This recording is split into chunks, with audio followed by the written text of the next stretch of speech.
দিবা। আর পাশের ঘরে 1.5 লাখ টাকার গরু আইনা কুরবানি করে কে শুনি তার কান্না।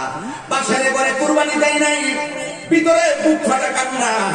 আর পাশের ঘরে 1.5 লক্ষ টাকা দিয়ে কুরবানি দেয়, কিন্তু কুরবানির গোশত গরিবের ঘরে পৌঁছাবার আগে রাত নিয়ে রান্না করে খায়। তোমার গোশত খাওয়ার সময় ওই ঘামটা তোমার গরিবের নাকে যায়, আর গরিব যখন অন্তর দিকে হাহাকার করে ওঠে, হারে বলো আমাদেরকে একটু তুই দিলি না, তোরা নিজে নিজে কাজ। এই হাহাকারের কারণে তোর কুরবানিতে গলত আসতে পারে কি পারে না। এই জন্য আমার নবী বলেন, কেউ যদি এতিমের মাথায় হাত বোলায় দেয়, ওই হাতের মধ্যে যতটা চুল থাকবে, মাথার চুল থাকবে, আল্লাহ পাক রব্বুল আলামিন সেই চুলের পরিমাণ নেকি তারে দান করে দিবে। এই জন্য যুবক ওই রক্তের নদীতে হাবুডুবু খায় আর উপর দিকে পাথর মেরে মেরে ফেলে দেয়। আল্লাহর হাবিব তো মায়ার নবী, দয়ার নবী, নবী প্রেমে দিব সাঁতার ঈমানের সাগরে, নবী প্রেমে দিব সাঁতার ঈমানের সাগরে, গোলাম জেনে নেনে গো নবী আপনারই দরবারে, গোলাম জেনে নেনে গো নবী আপনারই দরবারে। কথা বল ঠিক কিনা? এবার আমার নবী বলে, ও জিবরাইল, ওরা উঠতে পারে না, শুধুমাত্র কষ্ট। এরা কে রে ইয়া রাসূলুল্লাহ? এরা কারা জানেননি? যারা দুনিয়ায় শুধুমাত্র সুদের ব্যবসা করত, শুধুমাত্র ঘুষ খাইত, সুদ খাইত। আমার আল্লাহ রাব্বুল আলামিন এদেরকে ওই আগুনের নদীর মধ্যে ফালায়া রক্তাক্ত নদীর ভিতরে, আগুনের নদীর ভিতরে এদেরকে ফালাইয়া দিছে। এই জন্য যুবক আমার ওয়াজটা মন চাইলে বাড়িতে নিয়ে যাও। 1 নম্বর বলছি, মার মনে কষ্ট দেওয়া যাবে না, দিলে শাস্তি আছে না নাই? 2 নম্বর বলছি, জিনা করা যাবে না, জিনা করলে শাস্তি আছে না নাই? 3 নম্বর বলছি, সুদ খাওয়া যাবে না, সুদ খাইলে শাস্তি আছে না নাই? এই জন্য যুবক এখন তোমার কাজ হলো হালাল খাওয়া। তুমি সুদ খাবে না, সুদ খাবে না। আল্লাহ কোরআনে বলেন, আহাল্লাল্লাহুল বাই'a ওয়া হাররামার রিবা।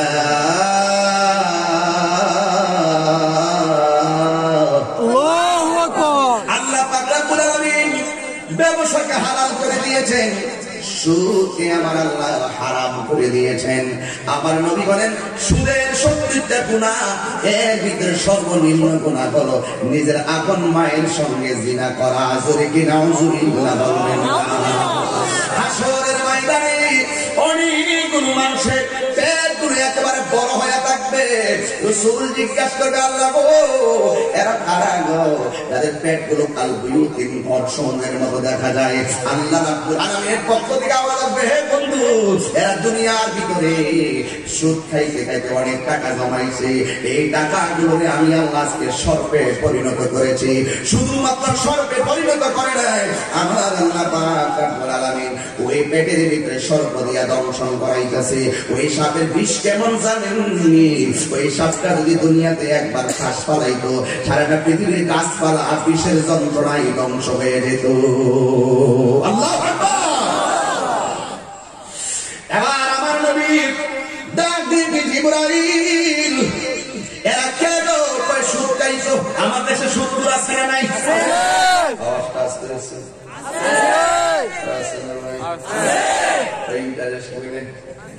সুদ না খেলে জমে না।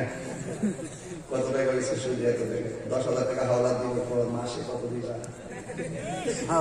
ইদানি কিস্তি কিস্তি, ইদানি মহিলারাও জামার টাকা সুদে লাগায়। হ্যাঁ, আপনারা কত সব মহিলার আগে অবস্থা কি? জামাই টাকা ভাড়া 50,000, কত? 50,000। এই 50,000 20,000 টাকা লাগাই গেছে, জামাই করতে পারে না। মাসে কত? 1000 কত? হ্যাঁ, 1500। মাসে বাড়ি উচিত লাগবে 1100। 1000 কত?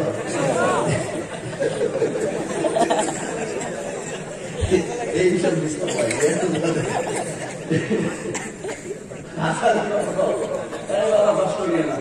1000 কত? 10,000 কত?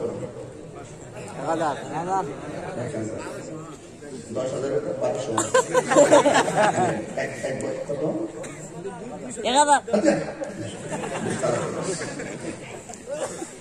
হাজারে 100, 10,000, 1,000 মাসে 10,000, 1,000, 10,000 বলে 10% হইলে 1,000 শুনেন 20,000 টাকা লাগাই আছে ওই টাকা ইনকাম করছে এই টাকা কিন্তু আলাদা রাখা জামাই করতে পারে না কেমনে দেখেন বলবো কয় জামাই কেরম আলাদা হয়ে যায় এই জামাই টাকা লাগাই দিয়ে টাকা ব্যালেন্স করছে লাস্টে এই মহিলাটা একদিন কত বাচ্চা কাম না এই জন্য কিছু সবাই না আর এমনি আমার থেকে খবর নিবেন কয়েকটা খবর দিয়ে তোমার এরকম তথ্য আমার কাছে আছে স্ত্রী স্বামীর কাছে আমানত আর স্বামীর সম্পদ স্ত্রীর কাছে আমানত স্ত্রী স্বামীর কাছে দাসী নয় স্ত্রী স্বামীর কাছে আমানত আর স্বামীর সম্পদ স্ত্রীর কাছে লুটের মাল নয় লুটের মাল নয় স্বামীর সম্পদ স্ত্রীর কাছে আমানত যেই ব্যক্তি আমানতে খেয়ানত করবে সেই ব্যক্তি কখনো আল্লাহ পাকের পক্ষ থেকে রহমত পেতে পারে না আমি বুঝতে পারছি বুঝতে পারছি এই জন্য মা বোনরা আজকে আসছেনি কিছু মা বোনদেরকে বলে দিন মা সুদ খায় না আচ্ছা আলহামদুলিল্লাহ তবে একটি কথা বলি বাবা সুদ কি হালাল না হারাম আমার বলছেন কবরের আযাব কবর আলোচনা করতাম আমার কিন্তু বুঝি এইগুলোকে বাচ্চা থাকলে না আপনি কবরে গেলে শান্তি পেতেন কথা কোন ঠিক না বেশি কবরে আযাব বলবো শক্ত শক্ত আযাব কিন্তু কোন কারণে আযাব হয় কারণ বিবেচনা দরকার আছে এবার জিবরাইল আলাইহিস সালাম বলেন ইয়া রাসূলুল্লাহ আপনি একটু সামনে চলেন যেই মাত্র সামনে গেলেন গিয়ে দেখতেছেন বিশাল বড় একটা গাছ গাছের গোড়ায় একটা মুরব্বি বসে আছে দাড়িগুলো পাকনা পাকনা আর মুরব্বির পাশে একটা চেয়ার চেয়ারের ভিতরে এক চেয়ারে মুরব্বি আর এক চেয়ারে মুরব্বির ওয়াইফ সুবহানাল্লাহ বলবেন না সুবহানাল্লাহ আর চতুর্পাশে ছোট ছোট বাচ্চাগুলো একটা দৌড় মারতেছে রাসূল ডাকতেছে জিবরাইল এরা কারা এই মুরব্বিদের পাশে দৌড়তেছে মুরব্বিরা কে কয় মুরব্বিরা হলো হযরত ইব্রাহিম আলাইহিস সালাম সুবহানাল্লাহ একটু গভীরে ঢুকেন একটু ভিতরে ঢুকেন ও বন্ধুরে এবার জিবরাইল আলাইহিস সালাম বলে ইয়া রাসূলুল্লাহ নবী গো এরা হইল ওই সমস্ত সন্তান যারা ছোটবেলায় মাকে ফেলে দিয়ে ওরা ছোটবেলায় আমার আল্লাহ নিয়ে এসেছেন ইয়া রাসূলুল্লাহ নবী ও মায়ার নবী গো এই সন্তানগুলো ছোটবেলায় মারা গিয়েছে কিন্তু মাকে মা বলে ডাক দিতে পারে নাই বাবাকে বাবা বলে ডাক দিতে পারে নাই ওই সমস্ত সন্তানগুলো আজকে এই ময়দানের ভিতরে তারা বসে আছে একবার দৌড়াইয়া ইব্রাহিম আলাইহিস সালামের স্ত্রীর কাছে যাই আর একবার ইব্রাহিম আলাইহিস সালামের কাছে আছে দুইজন দুইটা সিংহাসনে বসে আছে সন্তানগুলো চতুর্পাশে খেলামেলা করতেছে আমার নবী বলে জিবরাইল ওই সন্তানগুলোর কাজ কি ওই সন্তানগুলোর কাজ হলো ওরা কিয়ামত পর্যন্ত ইব্রাহিম নবীর কাছে তারা কোরআন তেলাওয়াত করবে এই জন্য যুবক এই ছোট ছোট সন্তান ওই ইব্রাহিম নবীর পাশে ওরা সুন্দর করে কোরআন তেলাওয়াত করতেছে এবার শুধুমাত্র তাই নয় এই সন্তানগুলোর দাম হাসরের মাঠে আল্লাহ কত বাড়াইবে জানেননি ওই সন্তানগুলোকে আল্লাহ বলবে ও সন্তান তোমরা জান্নাতে যাও সন্তান হাসরের ময়দানে ডাক দিয়ে বলবে আল্লাহ গো আমরা জান্নাতে যাব অসুবিধা নাই আমরা জান্নাতে গেলে তো আর বের হব না জাহান্নামে গেলে কেউ চিরস্থায়ী জাহান্নামী হবে আবার জাহান্নাম থেকে কেউ ঈমানের বদৌলতে চলে পড়ে আবার জান্নাতে আসবে ইয়া রাব্বুল আলামিন ও রাব্বুল আলামিন আমরা যদি জান্নাতে যাব আর বের হব না তবে তোমার কাছে আমার একটা দাবি আছে কই কি তোমরা দাবি করবা বলো ও আল্লাহ আমার মায়ের পেটে আমি 10 মাস 10 দিন ছিলাম কিন্তু ভূমিষ্ঠ হওয়ার কিছুদিন পরে তুমি আমাকে নিয়ে এসেছো কিন্তু আমার মাকে মা বলে ডাকতে পারি নাই বাবাকে বাবা বলে ডাকতে পারি নাই বাবাকে বাবা বলে ডাকতে পারি নাই মাকে মা বলে ডাকতে পারি নাই ও আমার দিগম্বরের আম্মা ও রাসূলের আম্মা ও বাহুবলের আম্মা জান ও মা তুমি শুনে রাখো ও বাবা তুমি শুনে রাখো মারা যায়, দুঃখ করো না, ধৈর্যশীল হইয়া থাকো, কারণ এই সন্তানটা হাসরের ময়দানে তোমার জন্য না যাতে রসিলা হতে পারি। আল্লাহু আকবার।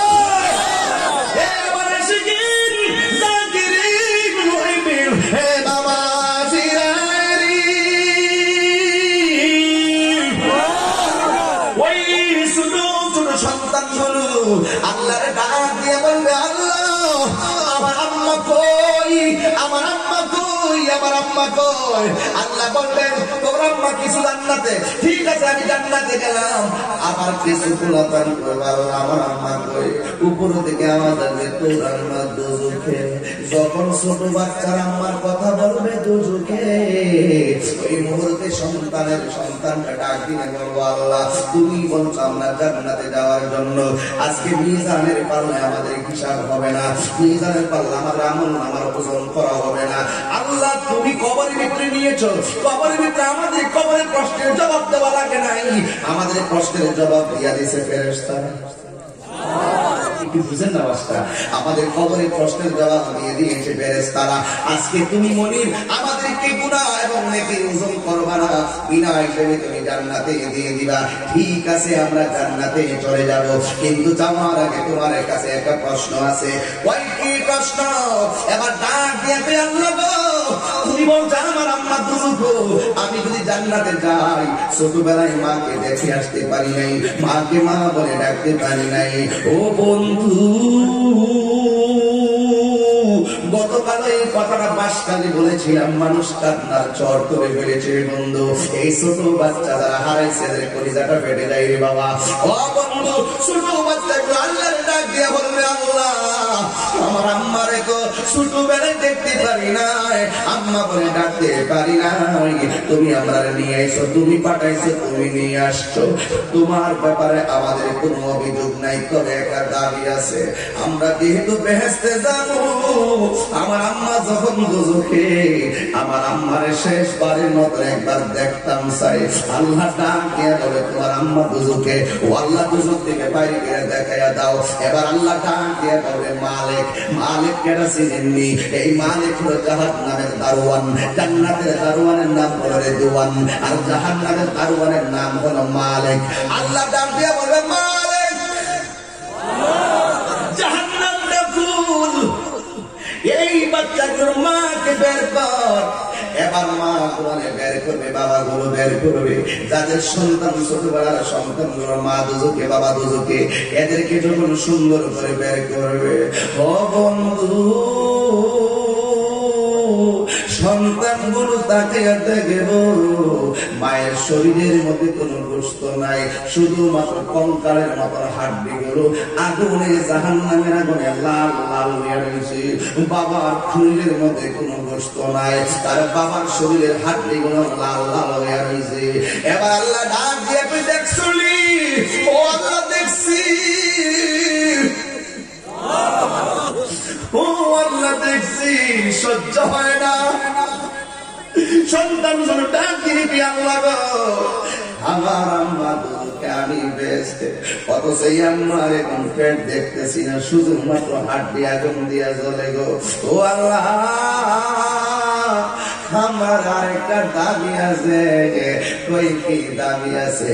তাই আমরা বেহেশতে যাবো, তোমার কাছে একটা দাবি বলো, আমার আম্মা দুজখে জ্বলতেছে, এই মায়ের পেটে আমি 10 মাস 10 দিন থাইকা আমি মার পেটে লাথি মেরে কষ্ট দিছি। ও আল্লাহ আমার মায়ের বুকে লাথি মারছি, আল্লাহ গো তোমার কাছে ফরিয়াদ করি, আমার আম্মারে আমাদের সঙ্গে একটু জান্নাতে দিয়ে দাও। আল্লাহ বলবে, না না তোমরা জান্নাতি, তোমার আম্মা দুজখী, তোমার আব্বা দুজখী। এবার সন্তান শুধু আমার শেষ একটা দাবি আছে, একবার দাবি করছি মারে দেখবো, তুমি আল্লাহ দেখাইছো, আরেকবার দাবি করছি মারে আমাদের সঙ্গে জান্নাতে দাও, তুমি বলছো দেওয়া যাবে না। যদি দেওয়া না যায় তবে শেষ একটা দাবি আছে, ও আল্লাহ আমার আম্মারে আব্বারে যেই জাহান্নামের মধ্যে রাখছো, ওই আম্মা আব্বার যে দেখতে বালাইছি দুজখে জ্বলতেছে, আল্লাহ আমার বেহেশতের শান্তির প্রয়োজন নাই, আমার আম্মা যেই দুজখে আছে গো, ওই দুজখের ভিতরে তুমি আমাদেরকে দিয়া দাও। তুমি কি আল্লাহু আকবার বলবেন না?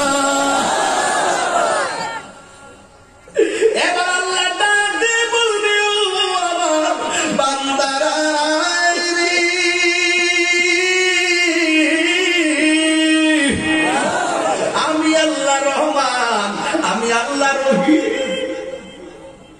আমি আল্লাহ রহমান, আমি আল্লাহ রহিম, আমি আল্লাহ কিঞ্চি পরিমাণ মায়া দিছি দুনিয়ায়, এতেই তোর মায়ের জন্য তুই পাগল হয়ে রইছ। এর চাইতে কোটি গুণ মায়া করে আমি আল্লাহ বান্দা বানাইছি।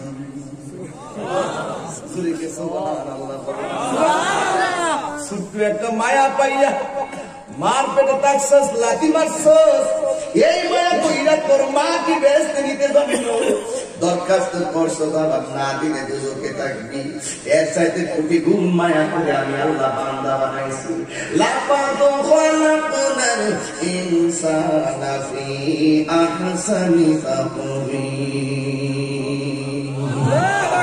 আমি আল্লাহ অনেক মায়া করে বান্দা বানাইছি। ও বান্দা, তোরা দাঁড়ায় থাক, আমি আমার আল্লাহকে ডাক দিলেন, ফেরেশতারা যেই সন্তান বাচ্চাগুলো মারে নেওয়ার জন্য দরখাস্ত করেছে, যেই বাচ্চাগুলো বাবারে নেওয়ার জন্য দরখাস্ত করেছি, তাড়াতাড়ি ওদের মাকে জাহান্নাম থেকে বের কর, বের করে তাসকিন নামক পানি দেয় এমন করে দৌত কর যেন তাদের মা বাবার চেহারার মধ্যে জান্নাতি নূরের হাওয়া লাগে।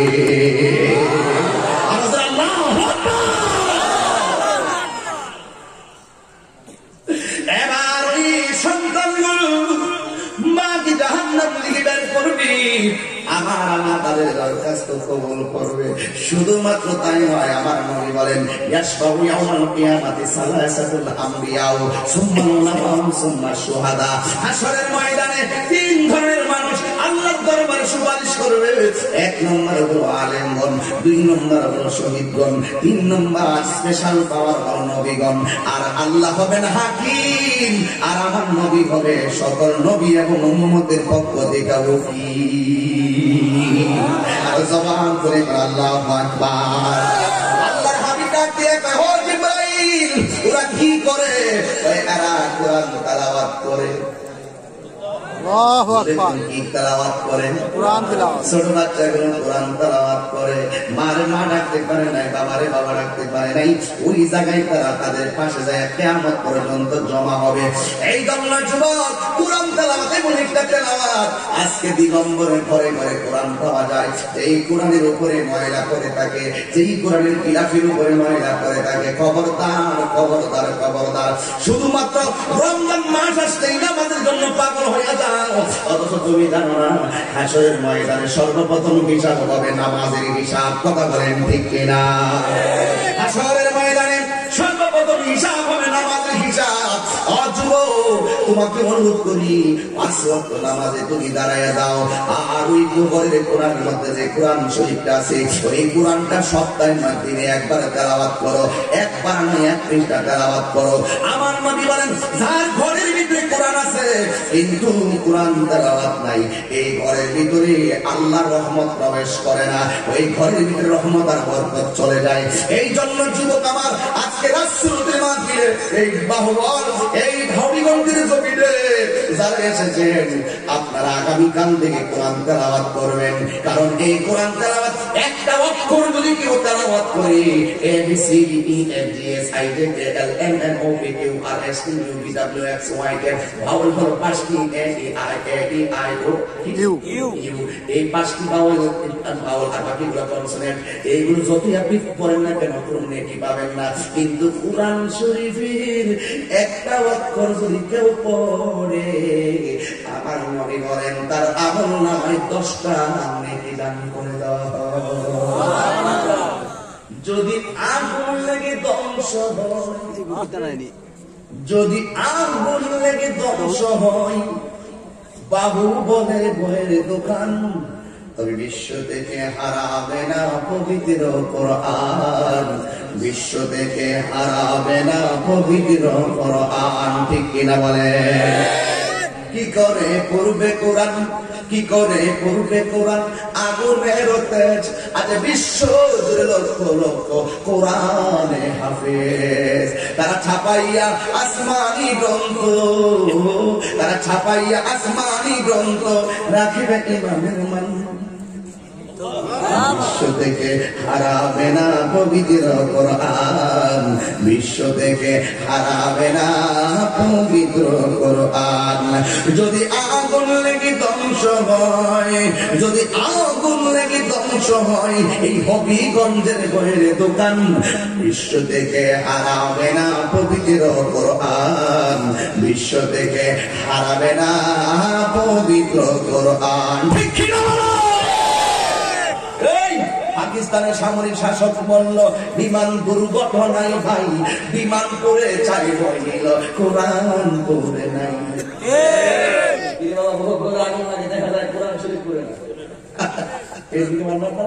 সব শেষ, কিন্তু আগুন লেগে সব শেষ, আগুন লেগে সব শেষ, কিন্তু কোরআন জীবন ছিল রক্ষা করেছেন কে? আল্লাহ।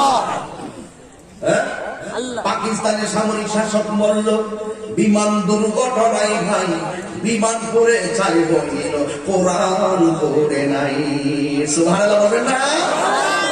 আল্লাহু আকবার। এই জন্য যুবক কোথায় গিয়েছিলাম?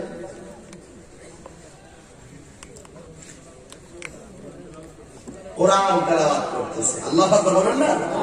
আমার নবীকে জিবরিল সাল্লাল্লাহু আলাইহি ওয়াসাল্লাম সামনে নেওয়ার পরে রাসূল বলতেছেন জিবরাইল, জিবরাইল সাল্লাল্লাহু আলাইহি ওয়াসাল্লাম সামনে কি দেখা যায়? সামনে একটা ঘর দেখা যায়। ঘরের ভিতরে ওরা কে? যাদের কপালে রক্ত, যাদের গালে রক্ত, শরীরের মধ্যে রক্ত, কিন্তু শরীর থেকে বেশ টান করে গান বের হচ্ছে। আওয়াজে মানে রাসূলের সুবহানাল্লাহ। জিবরাইল সাল্লামকে বললেন, জিবরাইল ওরা কে? যাদের শরীর থেকে বেশ টান করে গান বের হচ্ছে। জিবরাইল সাল্লাম বলেন, ইয়া রাসূলুল্লাহ, ওরা কারা জানেন? যারা দ্বীনের জন্য, হকের জন্য জীবন দিয়ে শহীদ হয়েছে, এরা হলো শহীদের দল। জোরে সুবহানাল্লাহ। এই হক কথা বললে লাভ আছে? এই হক কথা বলে লাভ আছে? এই হকের পক্ষে থাকতে চান কে কে হাত তুলেন? একটা স্লোগান আমি দেব, আপনারা না একটু আওয়াজ করে বলেন, নারে তাকবীর, নারে তাকবীর, নারে রিসালাত, আহলে সুন্নাত ওয়াল জামাত জিন্দাবাদ, জিন্দাবাদ। কোরআন সুন্নাহর আলো, মিলাদ কিয়ামের আলো, নারে তাকবীর, আল্লাহু আকবার, নারে রিসালাত, ইয়া রাসূলুল্লাহ। নামাজ রোজা দেখালে আমরা কি শেখালে, কোরআন সুন্নাহ দেখালে আমরা কি শেখালে, মিলাদ কিয়াম দেখালে আমরা কি শেখালে, নারে তাকবীর, হাত সোজা করেন, দুই হাত একদম সোজা করেন। আমরা নবীর মহব্বত চাই কি চাই না? আর জবান খুলে বলে চাই কি চাই না? এই মহব্বত ধরে রাখার দরকার আছে না নাই? যদি মহব্বত ধরে রাখতে হয় নবীর কথাগুলো মানার দরকার আছে না নাই? আজকে আওয়াজ করে বলেন, আমরা সুদের পক্ষে না বিপক্ষে? বিপদের পক্ষে না বিপক্ষে? হাত নামা। শুধুমাত্র মুখে বললে চলবে না বাবা। হাসরের মাঠ কি চলে গেছে না সামনে আসতেছে? কথা কয় না। চলে গেছে না সামনে আসতেছে? কয় বছর পরে জানি না, কয় বছর পরে তো কবরের ভিতরে থাকবেন, সুখে থাকলে না আপনি আরামে ঘুমাইবেন, আর কষ্টে থাকলে কি আর ঘুম আসবে? ঘুম আসবে না। এই কবরের এক একটা আযাবের কথা চিন্তা করুন। আর হাসরের ময়দানে আপনাদেরকে একটু নিয়ে যাই। হাসরের মাঠে আদম নবীর মুখের ভিতরে লাগাম, সকল নবীদের উম্মতের মুখের ভিতরে লাগাম, একমাত্র একজনের জবানে শুধুমাত্র ভিন্ন স্লোগান। জুড়ে বলেন, তিনি কি গজব না রহমত? আল্লাহ তিনি কি গজব না রহমত? ওয়া মা আরসালনাকা ইল্লা রাহমাতাল লিল আলামিন।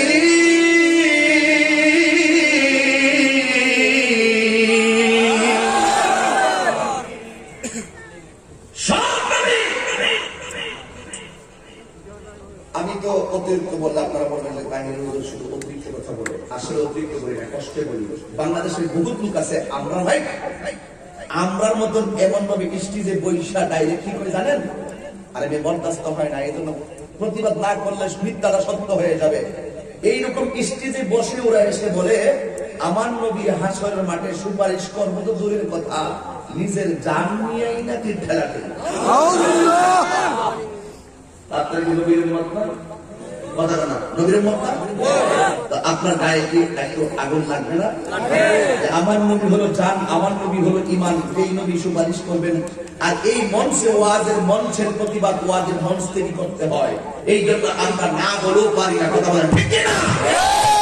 রাসূল বলেন শাফাআতি লিআহলিল কাবাইর মিন উম্মতি, আমার উম্মতের মধ্যে যারা বড় বড় গুনাহ করে ফেলে তাদের জন্য আমি রাসূল সুপারিশ করব। সুবহানাল্লাহ। তো যারা বলে রাসূল সুপারিশ করতে পারবে না, আমি মনে করি এরা ঠিকই বলছে না। ঠিক বলছে না? আরে না বুঝতে গেল বাইতো না। এরা যে বলে নবী সুপারিশ করতো না, এটা সঠিক। কেন জানেন? যারা এই কথা বলবে নবী সুপারিশ করবে না, তাদের মধ্যে আমার নবী বেজার, এই জন্য তাদের জন্য নবী সুপারিশ করবে না। আর আমরা মনে করি নামাজ পড়ছি কবুল হয়েছে কিনা জানি না, রোজা রাখছি কবুল হয়েছে কিনা জানি না, হজ করছি কবুল হয়েছে কিনা জানি না, যাকাত দেই কবুল হয়েছে কিনা জানি না। আমরা গুনাহগার, আমাদের হাসরের কোনো উপায় নাই, আমার রাসূল আমাদের শাফাআতকারী। কথা বলেন ঠিক না বেঠিক? নবীর শাফাআত ছাড়া আমাদের কোনো উপায় নাই, উপায় নাই। নাই কোনো বন্ধুগণ, নাই দরদি নাই, কঠিন দিনে আমার নবীজি বিনে। নাই কোনো বন্ধুগণ, নাই দরদি নাই, কঠিন দিনে আমার নবীজি বিনে। রোজা কঠিন দিনে রাব্বুল আলামিন ওয়াহিদুল কাহার বলিয়া সাজিবেন হাকিম, থাকিবে না দয়া মায়া স্নেহ মমতা, কেউ হবে না কারো জন্য জামিনদাতা। হায় হায় হাহাকারে হইয়া যাবে ধনী, পিপাসায় ফাটিবে ছাতি, মগজ গলে পানি, কান্দিতে কান্দিবে সেদিন আদমের আওলাদ, কান্দিয়া জানাইল তারা তাদের ফরিয়াদ। আদমেকে আমি পারতাম না, আল্লাহ আমারে বলছে গন্ধম খাইও না, আমি গন্ধম খাওয়ার জন্য গিয়েছিলাম, এই জন্য আমি 340 বছর কাঁদছি। একবার যদি আমি নবীর উসিলায় ক্ষমা পাইলাম, আমি তোমাদের জন্য সুপারিশ করতে পারবো না। যেহেতু আপনারা বিষয় দিয়েছেন, এই দিকেই বয়ানটা করা লাগতেছে। এবার আদম নবী বলবে নাফসি নাফসি, এবার বলবে তোমরা সামনে যাও। সামনে যাওয়ার পরে নূহ নবী দাঁড়ায় রইব। নূহ বলে আমি পারবো না, তার ছেড়ে দিল আমায়। আল্লাহ পুরো আরে আরে হাম সামি আসছিল, কেনার নাম কি ধরে, কেনার নামের যেই ছেলেটা আমার ঘরে হইয়া আমার কথা না মানিয়া গেছে বেদিন হইয়া। নূহ নবী ডাক দিয়া বলে, ও নবীর উম্মতিরা গো,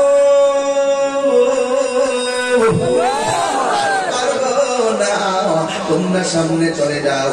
এবার নবী বলবে সামনে যাও। সামনে যাওয়ার পরে মুসা কালিমুল্লাহর সামনে চলে গেল। সব নবীগুলি এই আওয়াজ দিয়ে ইয়া রাসূলুল্লাহ, সব নবী শুধুমাত্র নাফসি নাফসি বলে কাঁদবে।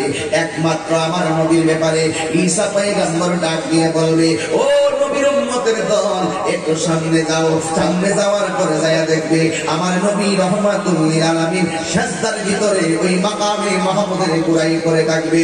ও আমার বন্ধুর দল, যারা বলো নবী সুপারিশ করতে পারবে না, তোমরা একটু ভালো করে তাহিরের কাছ থেকে শুনে যাও। সুন্নাতান কাদা রাসূলুল্লাহ কাবলাকা বিরসুলিনা ওয়ালা তাজিদুল সুন্নাতিনা তাহবিলা, আকিমিস সালাতা লিদুলুকি শামসি ইলা ওয়াসাতিল লাইলি ওয়া কুরআনাল ফাজরি, ইন্না কুরআনাল ফাজরি কানা মাশহুদা ওয়া মিনাল লাইলি তাহাজ্জাদ বিহি নাফিলাতুল লাকা আসা আইয়া মাসা রাব্বুকা মাকামান মাহমুদা। আমার নবী, আপনার নবী যেই ময়দানে সব নবীগুলো নাফসি নাফসি বলে কান্দি, একমাত্র আমার নবী রহমাতুল লিল আলামিন হাশরের ময়দানে সিজদায় পড়িয়া পড়িয়া উম্মতি উম্মতি বলে কাঁদতেছে। সব নবী উম্মতের ডাক দিয়া বলবে, আল্লাহু আকবার জোরে হবে, ডাক দিয়া বলবে, ইয়া রাসূলুল্লাহ নবী গো,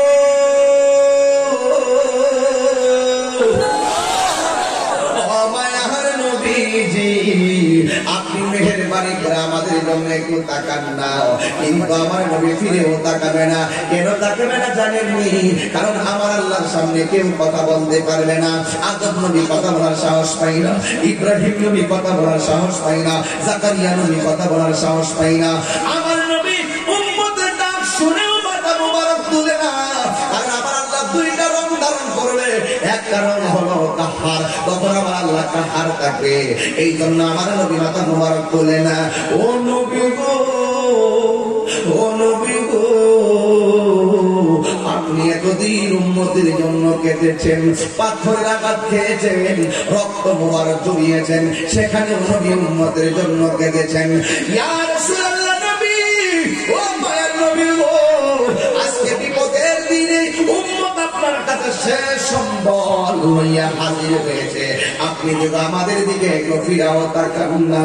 কিন্তু আমার নবীর মনের কথা তো কেউ জানে না।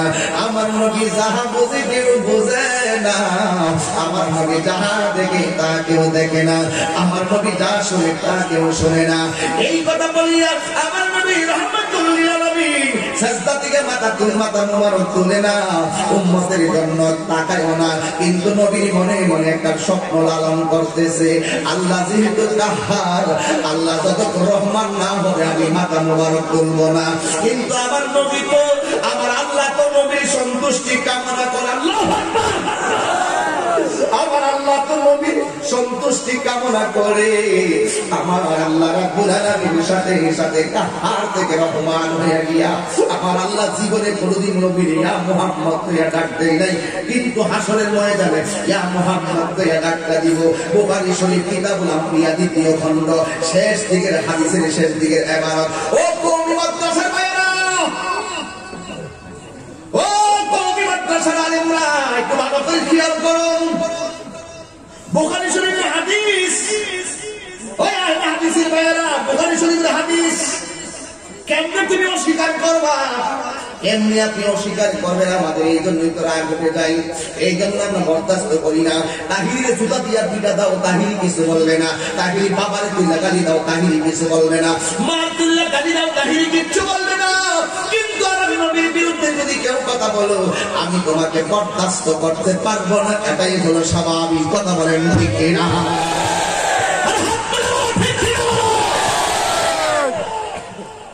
বুখারী শরীফ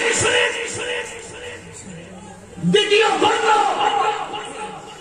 কিতাবুল আম্বিয়া এভাবে লেখা আছে, নবী যখন সাজদায় পড়ে থাকবে, উম্মতের ডাক দেওয়ার পর রাসূল উঠবে না, শেষ পর্যন্ত আল্লাহ বলেন ইয়া মুহাম্মদ। সন্তান গুসা করছে, সন্তান কি করছে? বাবা বলছে যদি খবরদার,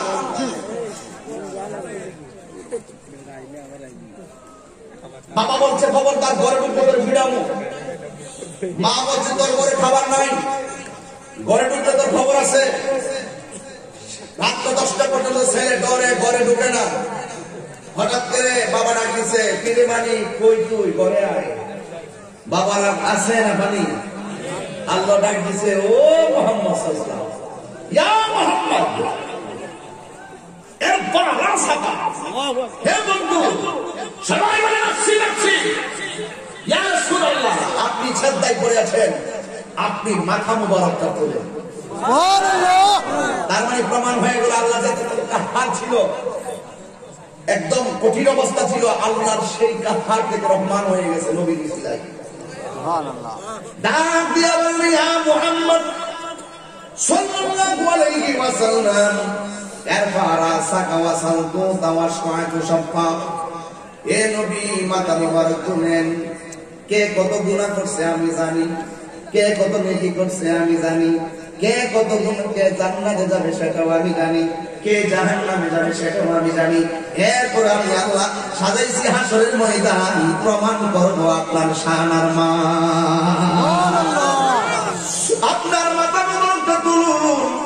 এবার আমার আল্লাহ যখন ডাক দিলেন, আল্লাহর উৎসাহ মনে পানি হলো। এবার ডাক দিয়ে দেয়ার ফারাসাকা, ও বন্ধু আপনার মাথা মোবারক তুলুন। ওয়াসাল তোতা, আপনি আমার কাছে যা চান আমি আল্লাহ আপনাকে তা দিব। ওয়াশফাতু শাফা, আপনি আমার কাছে যা সুপারিশ করবেন আমি রাসূল, আমি আল্লাহ রাব্বুল আলামিন তা গ্রহণ করব। আমার নবী সাজদা মুবারক দিকে গো, মাথা মুবারকটা তুলিয়া ফাতিমার হিসাব চাই নাই, হাসান হুসাইনের রক্তের বদলা চাই নাই। জোরে কি আল্লাহু আকবার বলবেন না? নিজের আপন করে হিসাব গ্রহণ করলেই আমার আল্লাহ হাবিব ডাকিয়ে কয় রব্বি হাবলি উম্মতি রব্বি হাবলি উম্মতি। আল্লাহ কই ওয়াশফা'তু শাফা, এই বন্ধু আপনি সুপারিশ করেন, আমি আল্লাহ রাব্বুল আলামিন আপনি রাসূলের সুপারিশ গ্রহণ করব। এই হাদিসটাও তো তারা বুঝে না। আরে বাবা, রাসূল তো আরেক জায়গায় বলছে ইয়াশফা'ু ইয়াউমাল কিয়ামাতি সালাসাতুল আম্বিয়া ওয়া সুম্মাল উলামা ওয়া সুম্মাশ শুহাদা, এখানেও শাফাআতের দলিল। আবার আরেক জায়গায় বলছেন শাফাআতি আহলিল কাবাইর মিন উম্মতি, আমার উম্মতের মধ্যে বড় বড় গুনাহ যারা করবে তাদের জন্য আমি আল্লাহর হাবিব সুপারিশ করব। এই জন্য বাংলাদেশে যারা নবীর শাফাআত মানে না, এরা হলো জাহেল মুরাক্কাব, না এলে শয়তান, ইহুদি খ্রিস্টানদের দালাল। ঠিক কিনা বলে? বলুন ঠিক কিনা বলো? কান্দে নবী ইয়া উম্মতি, আমার উম্মতের কি হবে গতি গো, ওরে উম্মতের জান্নাত দিয়া শান্তি দাও হাবিবের গান। রোজ হাসরে বসবে আমার নূর নবীর শান, রোজ হাসরে বসবে আমার নূর নবীর শান। নাই কোনো বন্ধুগণ, নাই দরদি, নাই কঠিন দিনে আমার নবীজি বিনে। ওরে রোজ হাসর কঠিন দিনে রব্বুল আলামিন ওয়াহিদুল কাহ্হার বলিয়া সাজিবেন হাকিম, থাকিবে না দয়া মায়া স্নেহ মমতা, কেউ হবে না কারো জন্য যাবি নদাতা। হায় হায় হাহাকারে কইরা যাবে দবি, পিপাসায় ফাটিবে ছাতি, মগজ গলে পানি। আপনার হাত তুলে বলুন, আমরা নবীর সুপারিশ চাই কি চাই না? নবীর সুপারিশ করার ক্ষমতা আছে না নাই? আর জবান খুলে বলো আছে না নাই? সন্দেহ আছে? আমি ডাইরেক্ট একটা কথা বিদায় বেলায় বলে দিয়ে যাই, কে কি বললো সেদিকে কান দিবেন না। আমি যে কথাগুলো বলেছি এগুলো যদি দলিলে না পান, আপনারা আমাকে বৈঠক করুন। আমি যে কথাগুলো বলেছি হাদিস মুবারক থেকে শাফাআতের দলিলগুলো দিয়েছি, যদি এগুলো কেউ অস্বীকার, এগুলো যদি কেউ ভুল প্রমাণ করে, আপনারা আমাকে বৈঠক করুন। আর যদি ভুল প্রমাণ করতে না পারে, আপনারা তাদেরকে বৈঠক করুন। ঠিক কিনা বলেন? সুতরাং আপনাদেরকে অনুরোধ করে বলবো, পায়ে হাত দিয়ে বলবো, নামাজ যে পড়ছেন নামাজ কবুল হয়েছে আপনি কি জানেন? আপনারা এমন ভাবে বলেন মনে হয় আপনি জান্নাতে টিকিট নিয়ে বসে রয়েছেন, নামাজ পড়লে আপনি বেহেশতে যাবেন। নবীর সর্বগুণে জান্না মানতে হবে। জানার নাম ঈমান না, মানার নাম ঈমান। নবী কবরের আপন, নবী হাসরের আপন, নবীজি সুপারিশ করবেন। নবীর আগে কেউ জান্নাতে ঢুকতে পারবে না। নবী সর্বপ্রথম কিয়ামতের সময় জান্নাতে যাওয়া পরিধান করে হাসরের ময়দানে উঠবেন। সুবহানাল্লাহ। সব বলেন উলঙ্গ অবস্থা উঠবে। আল্লাহর হাবিব জান্নাতে জামা পরিধান করে তিনি উঠবেন। সুবহানাল্লাহ বলবেন না? তো এমন একজন রাহমাতুল লিল আলামিনের সম্মান বয়ান করতে গিয়ে আপনারা মুখে লাগাম দিয়ে কথা বলতে হবে। এই জন্য আপনাদেরকে অনুরোধ করে বলবো, আমি যে কথাগুলো বলেছি এই কথাগুলো প্রত্যেকটা মানুষের জীবনে দরকার আছে না নাই? আছে না নাই? এই করোনা ভাইরাসের প্রাদুর্ভাবে আমি বলে গিয়েছিলাম আপনারা মাস্ক ব্যবহার করবেন। আপনারা এখন একটা মাস্ক কিনতে কত লাগে? এই মাস্কটা আপনারা ব্যবহার করবেন। যেখানে বড় সমাগম হবে সেখানে আপনারা এই মাস্কটা ব্যবহার করবেন। রাজি আছেন সবাই? সবাই রাজি আছেন না? এই মাহফিলে একজন মহব্বতের মানুষ ছিল মওলুদ মিয়া। সে আমাকে দাওয়াত করার পরে দুনিয়া থেকে বিদায় হয়ে গেছে, খেয়ালই ছিল না। আল্লাহ মওলুদ মিয়া, আল্লাহ এই মওলুদ মিয়ার কবরটাকে জান্নাত বানায় দেন, আমিন। কত জানাজায় পড়েছি নামাজ, দিয়েছি কত দাফন। বসো না। কত জানাজায় পড়েছি নামাজ, দিয়েছি কত দাফন। কোথায় যেন আছে আমার তৈরি সাদা কাফন, কত জানাজায় পড়েছি নামাজ, দিয়েছি কত দাফন। আমার তরি বাদায়াতে খুশকে আগাতে, কোন মসজিদে এলানে হবে সোয়াবে শেষে কাটে। আল্লাহু আকবার। এটা আমার মৌলুদ নিয়ে মনে হয়েছে এই জন্য বলতেছি আমার তোরি বাধা আছে কোন শেখে আঘাতে কোন মসজিদে এলানে হবে সোয়াবে কাটে কবে কখন করবে দাফন আমাকে সজন জানাজার পড়েছি না মা আজ দিয়েছি কত দাফন কত জানাজা পড়েছি না মা আজ দিয়েছি কত দাফন কোথায় যেন আছে আমার তৈরি সাদা দাফন জানাজার পড়েছি না মা দিয়েছি কত দাফন ঠিক কিনা বলেন এই মৌলুদ নিয়ে কবরে শুয়ে আছে আজকের দেশে বেঁচে থাকতো এই মাহফিলে উপস্থিত থাকতো না জানি এই মৌলুদ নেওয়ার মতো কোন মৌলুদ নিয়ে আবার কবরে যাওয়ার জন্য প্রস্তুতি গ্রহণ করছে কথা বলেন ঠিক না বেটি এই জন্য বাবারা আমার যতটুকু কথা বলেছি আল্লাহ যেন আমাদের সকলকে প্রিয় নবীর দিদার মাধ্যমে যেন মরণ নসিব করে সকলে বলেন আমিন আর জবান খুলে বলেন আমিন আমিন।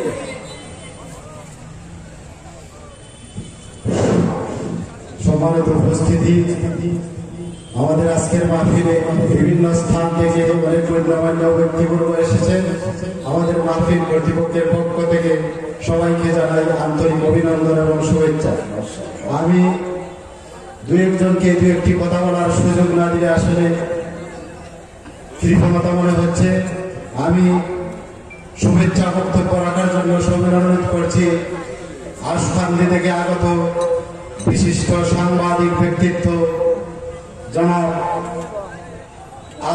আজাদুর রহমান আজাদ ভাইকে সংক্ষিপ্ত শুভেচ্ছা বক্তব্য রাখার জন্য অনুরোধ করছি এম এ আজাদ ভাইকে সংক্ষিপ্ত বক্তব্য রাখার জন্য অনুরোধ করছি